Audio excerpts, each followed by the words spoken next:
Asangaon railway police ठाण्याच्या कार्यक्षेत्रातील Titwala railway स्थानक येथे 22 जुलै रोजी सकाळी 9:50 ते 11 या वेळेत जीवनरक्षा अभियान अंतर्गत विशेष जनजागृती मोहीम राबविण्यात आली। या मोहिमेद्वारे रेल्वे प्रवासी व नागरिकांना रेल्वे सुरक्षा नियमाचे पालन करण्याचे तसेच स्वतःच्या जीवाची काळजी घेण्याचे आवाहन करण्यात आले।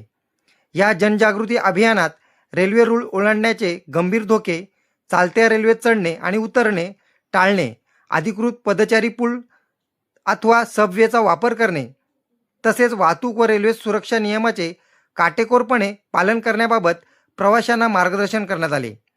यावेळी रेल्वे पोलीस अधिकाऱ्यांनी रेल्वे अपघातामधील बहुतांश घटना या निष्काळजीपणामुळे घडत असल्याचे सांगत काही क्षणाचा वेळ वाचवण्याच्या प्रयत्नात अनेक जण आपला जीव धोक्यात घालत असल्याची जाणीव करून दिली।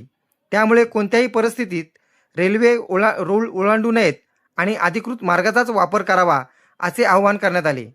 मोहिमेदरम्यान प्रवाशांना सुरक्षाविषयक माहितीपत्रके देण्यात आली तसेच प्रत्यक्ष संवाद साधून रेल्वे प्रवास करताना घेण्याची खबरदारी समजावून सांगण्यात आली। या उपक्रमाला प्रवाशांनी सकारात्मक प्रतिसाद देत रेल्वे सुरक्षा नियम पाळण्याचे आश्वासन दिले। रेल्वे अपघाताचे प्रमाण कमी करून नागरिकांच्या जीविताचे रक्षण करणे हा या जीवनरक्षा अभियानाचा मुख्य उद्देश असून भविष्यातही अशा जनजागृती मोहिमा सातत्याने राबविण्यात येणार असल्याची माहिती रेल्वे पोलिसांनी दिली।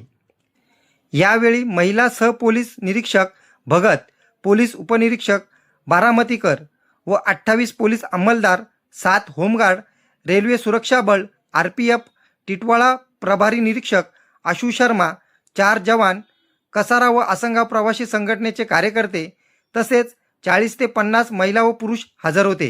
न्यूज रिपोर्टर दीपक चंदे, मशाल न्यूज नेटवर्क। पट्टी पार करू नका, जीव धोक्यात घालू नका, जो करेल पट्टी पार त्याला घेऊन जाईल यमराज। वोट क्या करेंगे आप? जो करेगा पट्टी पार उसको लेके जाएंगे हम। आप यम है, हम है यमराज। जो पट्टी क्रॉस करेगा उसको लेके जाएंगे। सुनो, साक्षात यमराज आए हैं। जो आपले मूल, आपली पत्नी, आपली घरी वाट पाहत आहे। सुनो